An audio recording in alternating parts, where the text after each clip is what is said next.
Mesdames, Messieurs, bonsoir. Merci de nous prêter attention. Il est 19h et bienvenue dans ce journal. À la une de l'actualité.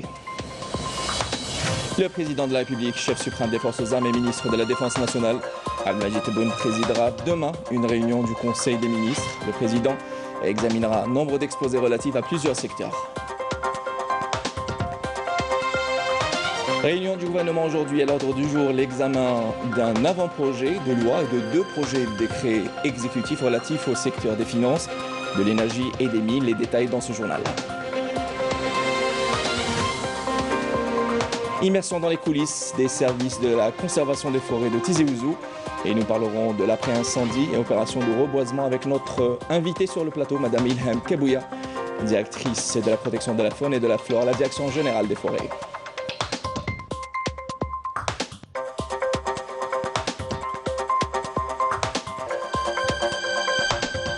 Élan de solidarité, l'exemple d'entraide entre Algériens depuis Douala où 3 associations œuvrent pour venir en aide aux familles des patients hospitalisés.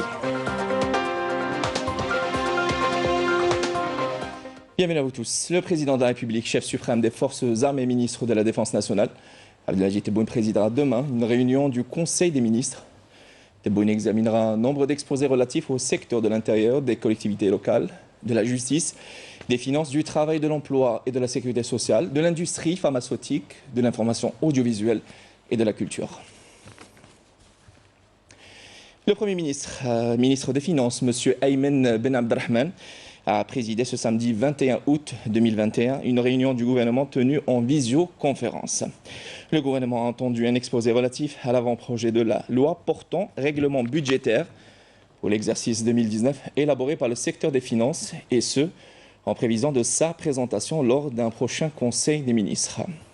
Par la suite, le Premier ministre a insisté sur la nécessité de parvenir au rétablissement des équilibres financiers externes et internes de l'État d'une part, et la rationalisation et à l'optimisation de la gestion des finances publiques d'autre part. Comme il a rappelé la nécessité d'atteindre l'objectif de couverture des dépenses de fonctionnement par la fiscalité ordinaire à travers l'amélioration du taux de recouvrement des impôts et des taxes. Le gouvernement a entendu un exposé présenté par le ministre de l'Énergie et des Mines relatif à 2 projets de décrets exécutifs fixant les conditions d'octroi de l'autorisation de torchage de gaz, les conditions de mise en conformité des installations des équipements et relevant des activités hydrocarbures réalisées antérieurement. Quant au second projet de texte, il définit les conditions de mise en conformité des installations des équipements relevant des activités hydrocarbures réalisées antérieurement. Dans ce cadre, le Premier ministre a rappelé l'importance de densifier les efforts pour réduire les impacts environnementaux des opérations de torchage, tout en insistant sur le respect des délais fixés pour la mise en conformité des installations et des équipements pétroliers. Le gouvernement a entendu une communication présentée par le ministre délégué auprès du Premier ministre chargé de la micro-entreprise sur la situation de la micro-entreprise et les moyens de sa relance, l'état des lieux relatif à la situation actuelle des micro, petites et moyennes entreprises fait ressortir qu'elles représentent pas moins de 97% du total des entreprises et emploient plus de 56% de la main-d'œuvre. En outre, il a été exposé les réformes engagées ainsi que la feuille de route visant à promouvoir la création des micro-entreprises et d'en améliorer, bien évidemment, je le disais, l'écosystème à la suite de la présentation. Le Premier ministre a relevé la nécessité d'examiner les voies et les moyens de nature à améliorer et à optimiser les différents dispositifs de soutien à la création d'emplois mis en place par l'État au niveau des différents secteurs. Par rapport à l'installation de la Cour de droit constitutionnel, les membres de la Cour constitutionnelle, il aura lieu le 14 octobre prochain selon une décision du président du Conseil constitutionnel, Kamel Fenich. Publié dans le dernier numéro du journal officiel, pour rappel, l'article 186 de la Constitution stipule que la Cour constitutionnelle est composée de 12 membres, 4 désignés par le président de la République, dont le président de la Cour, un élu par la Cour suprême parmi ses membres, un élu par le Conseil d'État parmi ses membres et 6 élus au suffrage parmi les professeurs de droit constitutionnel. L'opération de recensement des dégâts après le passage des incendies se poursuit. Dans le pays, à Khenchela, on compte plus de 9000 hectares de forêt qui sont partis en fumée suite aux brasiers qui ont ravagé la région. À Ain Defla, les brigades de la conservation des forêts sont déployées sur le terrain pour faire le bilan des dégâts. Plus de détails avec Olivier Osfi. Un véritable désastre écologique, des milliers d'arbres partis en fumée. C'est un paysage de désolation qui s'affiche désormais dans les forêts de Khenchela. Au moins 30 incendies ont été recensés depuis le mois de juillet, embrasant ainsi plus de 9200 hectares de forêt. Les éléments de l'antenne locale de la direction des forêts sont déployés aux 4 coins de la région pour le recensement des dégâts.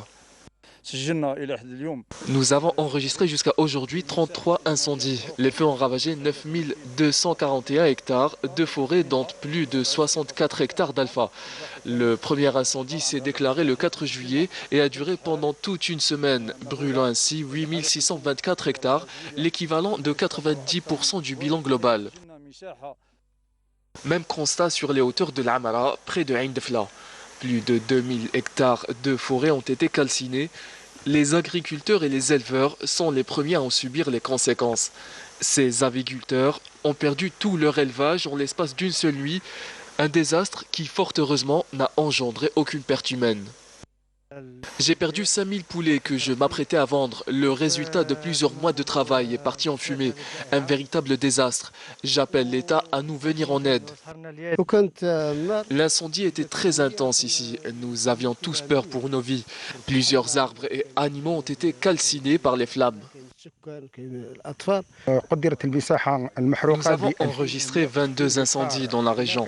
Le bilan est établi à 2160 hectares de surface brûlée.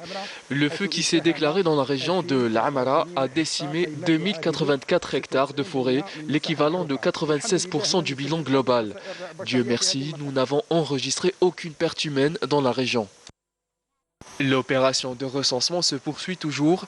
Pour rappel, le président de la République a ordonné la création d'un fonds spécial pour prendre en charge les besoins des citoyens touchés par les incendies et indemniser les sinistrés. Beaucoup d'entre nous l'ignorent, mais parmi leurs principales missions, l'extinction de feux de forêt, en étant les premiers à se présenter sur les lieux à chaque déclenchement de feu.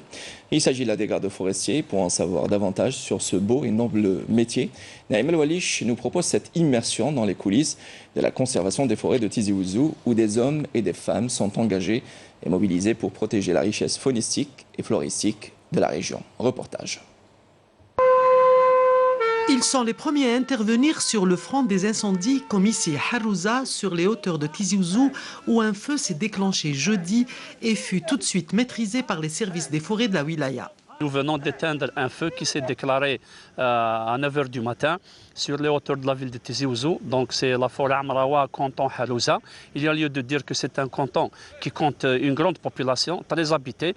Donc nous avons, juste au signalement de l'incendie par le gardien du poste de vigie, nous avons actionné la procédure d'intervention. Et lorsqu'on éteint un incendie, on met une étiquette jaune et quand il redémarre, on met une étiquette orange. On utilise des cartes que nous tirons sur Internet, c'est Zoom Earth, qui nous donne l'ensemble des incendies et l'évolution des foyers pour pouvoir suivre au moment près l'évolution de l'ensemble des incendies.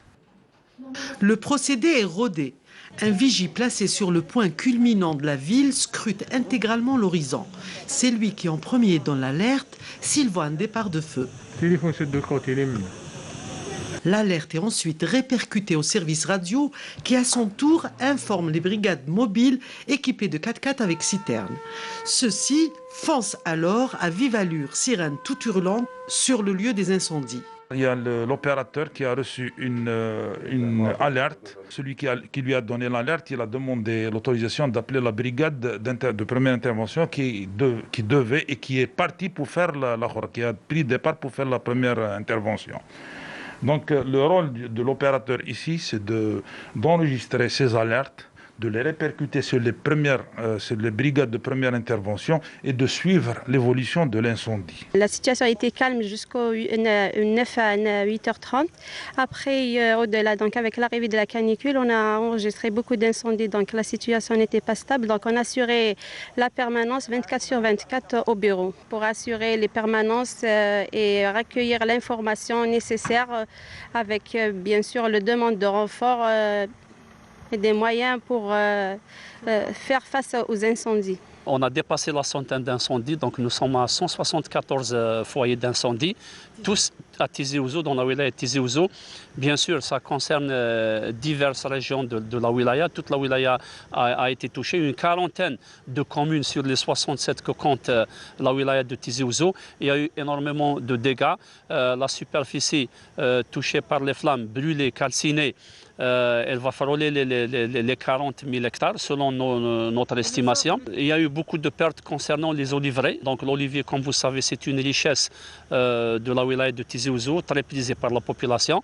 C'est une valeur de la wilaya de Tizi Ouzou. Malheureusement, la majorité des oliveraies ont été calcinées. Bien sûr, il y a d'autres arbres fruitiers également, ainsi que du cheptel. Alertés par les hurlements des sirènes, des bénévoles aussi se pointent pour prêter main forte aux équipes sur place. Nous sommes des volontaires, nous avons aidé à éteindre le feu un peu partout en Kabylie. Je dormais quand ces jeunes m'ont réveillé pour éteindre le feu qui s'est déclenché dans la forêt de Harouza, en bas du sanatorium. Pas de répit pour les services des forêts, en alerte maximale. H24, 7 jours sur 7, ils sont prêts à intervenir au moindre départ de feu. Et les feux de forêt n'ont pas épargné le massif de l'Atlas bidéen en portant sur son passage plusieurs centaines d'hectares de couvert végétal. Et pour faire face à ce phénomène, et comme à chaque année, la conservation des forêts de Blida se prépare déjà pour les opérations de reboisement. Siam Knouch a visité pour nous la pépinière du parc national de Chréa. On regarde. Les derniers incendies n'ont pas épargné les forêts de l'Atlas blidéen. À Ashria, plusieurs hectares de couverture forestière sont partis en fumée. La conservation des forêts de Blida a enregistré 33 incendies, d'une superficie de 555 hectares, répartis comme suit. Donc nous avons 68 hectares de forêt, 78 hectares de maquis et 349 hectares de broussailles. Le parc national de Chréa compte 14 bassins comme celui-ci, destinés à l'extinction des feux de forêt. Nous avons une petite partie de la forêt qui a été touchée, d'accès très difficile. Donc nous avons intervenu de nuit, donc nous avons circonscrit l'incendie à une petite superficie, alhamdoulilah. Donc on a attaqué ça de nuit, on a mis tous les moyens pour circonscrire l'incendie. En attendant la fin du recensement des dégâts, ici, dans la pépinière de Chréa, on se prépare déjà à la prochaine campagne de reboisement. Au niveau de cette pépinière de Bni Ali Ashtéa, nous avons de nombreux plants qui n'attendent qu'à être mis en terre. Il faut savoir qu'à Ashtéa, il y a plusieurs types d'arbres. Le cèdre et le chêne vert sont les plus dominants parce qu'ils s'adaptent au climat. Une campagne de reboisement très prochaine donc. Les wilayas ayant souffert d'incendies sont en tête de liste. Et je reçois sur le plateau de ce 19h Madame Ilham Kabouya, directrice de la protection de la faune et de la flore à la direction générale des forêts. Bonsoir Madame Kabouya et bienvenue à vous. Bonsoir, merci pour l'invitation. D'abord, l'heure est au bilan et au recensement après la vague ravageuse d'incendie qui a fait malheureusement plusieurs morts, des dégâts matériels et rappelons-le qui a emporté sur son passage plusieurs milliers d'hectares de couvert végétal. Alors Madame Ilham Kabouya, quel est le plan tracé par la direction générale des forêts? On peut le nommer un plan post-incendie. Oui, évidemment que nous sommes en train de réfléchir au plan post-incendie, à commencer déjà par toutes les opérations d'assainissement qui doivent se faire d'une manière urgente, parce que nous devons absolument stabiliser les sols pour aider à la régénération de ces sites incendiés et donc de la forêt et des forêts d'une manière générale. Et par la suite, ensuite, toutes les opérations de plantation et de reboisement qui vont commencer au mois d'octobre prochain, puisque les plantations se font d'octobre à mars de chaque année. Justement, vous m'avez devancé. Alors, comme on vient de le voir, le suivre à travers le reportage, la Direction générale des forêts, à travers ses différentes conservations, a démarré déjà les préparatifs des opérations de reboisement. Que peut-on dire de ces différentes opérations de reboisement à travers cette année, plutôt de cette année, qui seront peut-être exceptionnelles, et il y aura des régions prioritaires par rapport à d'autres? Alors, les reboisements se font chaque année. Chaque année, donc, comme je le disais, d'octobre à mars, nous faisons nos plantations et nos reboisements. Cette année, il est prévu, nous avons en prévision à peu près 20 millions de plants que nous comptons donc mettre en terre sur différentes wilayas, différents sites. Je voudrais juste dire au passage que les plantations de cette année ne se feront pas systématiquement sur les sites incendiés de 2021, mais sur des sites incendiés les années précédentes où il n'y a pas pu y avoir de régénération naturelle. Parce que pour nous, il est important d'abord d'aider la forêt à se régénérer d'elle-même, et c'est bien pour ça que toutes ces opérations d'assainissement se font. Donc je voudrais demander à toutes les personnes, toutes les entreprises et associations qui souhaitent vraiment faire des plantations et qui sont pressées de le faire, et nous le comprenons tout à fait, d'attendre un petit peu déjà le mois d'octobre pour que l'on puisse divulguer notre plan de plantation par wilaya, par daïra et par commune. Voilà, le message est passé. Madame Ilham Kabouya, directrice de la protection de la faune et de la flore à la Direction générale des forêts, merci beaucoup. Merci à vous. Voilà, et on passe à tout à fait autre chose, et je vous invite maintenant à suivre ce reportage du travail de 3 associations à Douira qui œuvrent à assurer une prise en charge aux familles et accompagnateurs de patients admis à l'hôpital de Douira. Entre hébergement et restauration, les jeunes de la société civile tentent d'alléger les problèmes les familles de ces malades. Yini Saïd Belghasem. كاين عائله غادرت وتصلوا البارح تصلوا باش يعاودوا يجوا. Dernier préparatif pour ces membres de 4 associations de l'ouest d'Alger qui ont uni leurs efforts dans un seul objectif, assurer un foyer d'accueil aux familles des victimes des derniers incendies, désirant accompagner ou rendre visite à leurs proches admis à l'hôpital de Douira. Ce centre est réservé exclusivement aux familles des victimes des derniers incendies. Et en même temps, nous avons 3 appartements entièrement équipés et une maison de 2 étages également équipée. Nous avons assez de place pour accueillir un grand nombre de personnes qui voudront rendre visite à leurs malades. Elles seront entièrement prises en charge en matière de nourriture, même de médicaments pour celles qui en auront besoin.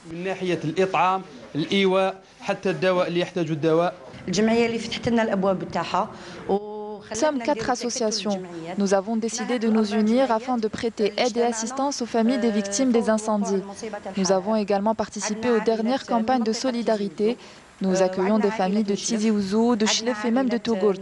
Pour l'instant, c'est un centre temporaire, mais bientôt nous allons en faire un centre d'hébergement permanent dans la commune de Douira. Un soulagement pour ces familles qui peuvent enfin rester au chevet de leurs proches sans inquiétude. Nous sommes une famille de Tougourt. Nous sommes venus rendre visite aux frères de mon mari, admis au service des brûlés. Nous n'avions pas où passer la nuit. Je tiens à remercier ces associations qui nous ont entièrement pris en charge. Un toit, des médicaments, des vêtements, des repas chauds sont également distribués aux malades et à leurs familles. Tout est revu au peigne fin pour leur assurer tout le confort nécessaire.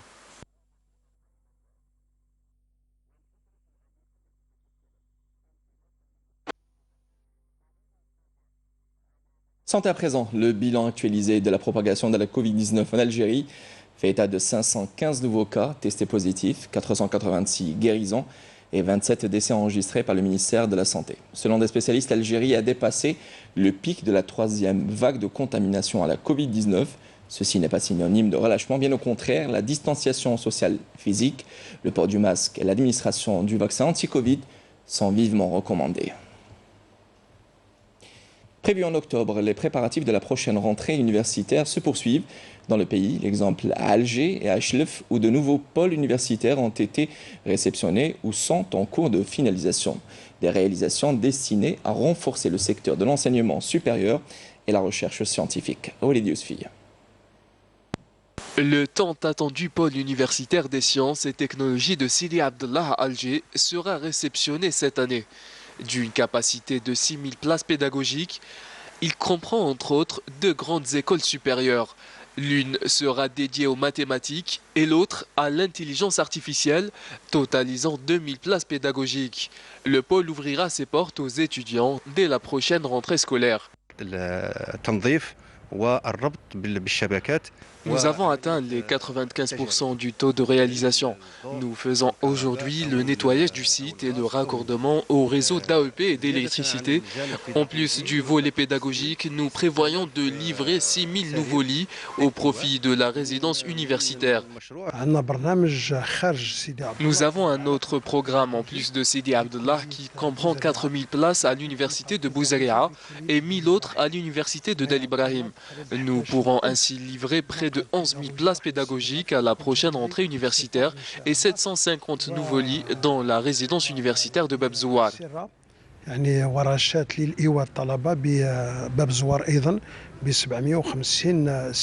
Les préparatifs pour la prochaine rentrée universitaire se poursuivent.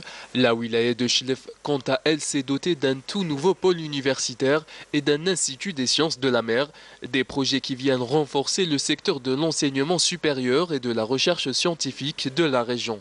Le pôle universitaire dans lequel nous nous trouvons dispose de 6000 places pédagogiques et 3500 lits. Ajoutez à cela l'université de Hassiba Ben Bouhani qui a bénéficié d'un nouveau pôle à Tunis disposant de 1000 places pédagogiques.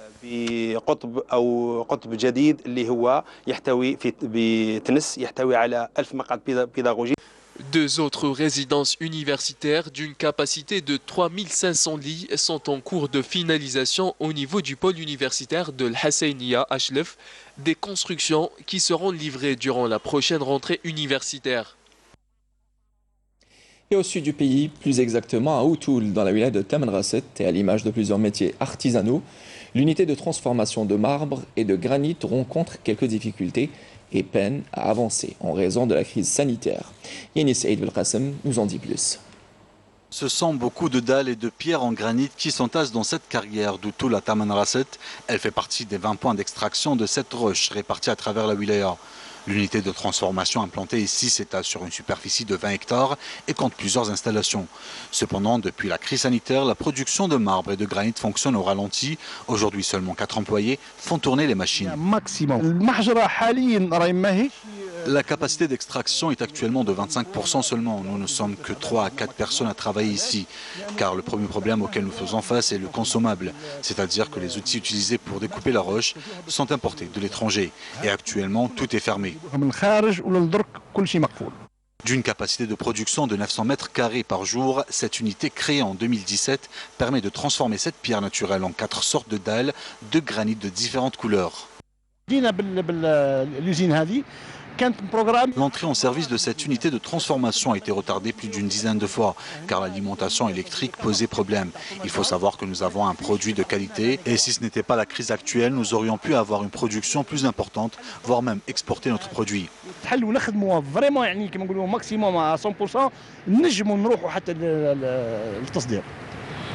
En attendant et malgré les circonstances, l'objectif reste le même, répondre et satisfaire à la demande nationale en granit, mais aussi réduire la facture d'importation de ce dernier. Et au volet international, le gouvernement sahraoui a fustigé le dernier discours du roi du Maroc, Mohamed VI, ainsi que la transigence fondée sur la politique de la fuite en avant en exposant la région de sa sécurité et à plus de tensions et d'instabilité à la lumière du retour de la guerre au Sahara occidental, dont le Maroc, notamment sous le règne du roi actuel Mohamed VI, est la principale cause. En agissant ainsi, il a sapé les efforts consentis par la communauté internationale pendant plus de 30 ans, souligne la même source. Le gouvernement a dénoncé le discours qui s'est marqué par plus de rejet, d'intransigeance et d'insistance à ne pas se conformer à la légitimité internationale et à l'application de ses décisions en permettant au peuple sahraoui d'exercer son droit à l'instauration de sa souveraineté sur l'ensemble de son territoire. Dans son communiqué, le gouvernement sahraoui a indiqué que le discours portait le sceau du scandale de cyberespionnage dans lequel le Maroc qui est impliqué et qui n'a épargné ni ses pays voisins, ni des personnalités politiques, médiatiques et des droits de l'homme, ni même certains de ses alliés traditionnels. Le gouvernement sahraoui et le Front Polisario ont réaffirmé leur attachement aux droits légitimes, inaliénables et imprescriptible du peuple sahraoui, à l'autodétermination et à l'indépendance, ainsi que leur détermination à défendre à tout prix les objectifs nationaux. La présidence palestinienne a appelé la communauté internationale à assurer une protection des lieux saints de la ville occupée d'Al-Quds à l'occasion du 52e anniversaire de l'incendie criminel de la mosquée d'Al-Aqsa. Les lieux saints musulmans et chrétiens d'Al-Quds occupés sont toujours la cible de violations israéliennes quotidiennes. En particulier, les invasions de colons et de policiers israéliens déplorent l'autorité israélienne dans un communiqué.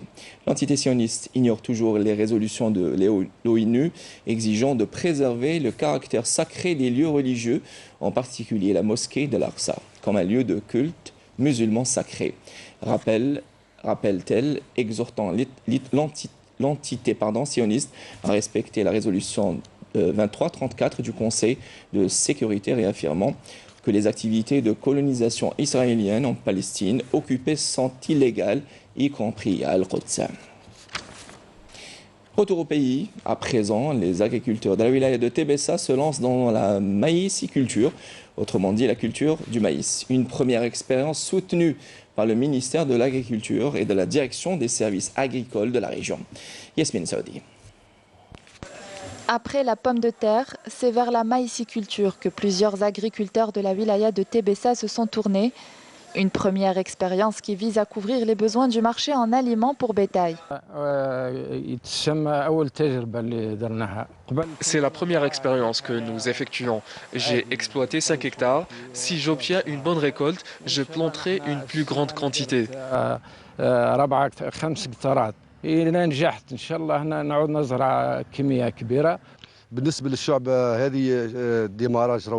Concernant la maïsiculture, nous avons eu l'appui de l'État ainsi que de la direction des services agricoles qui nous a beaucoup aidés également.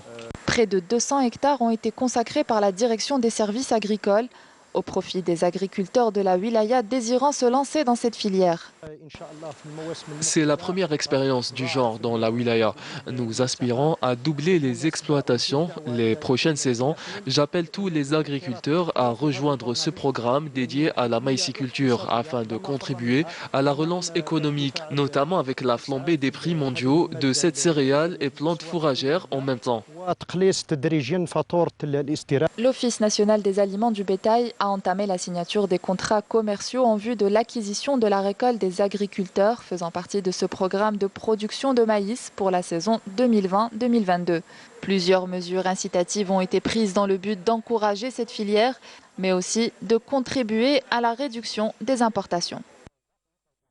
Depuis des années, la wilaya de Boumerdes est la première région productrice de raisins de table en Algérie.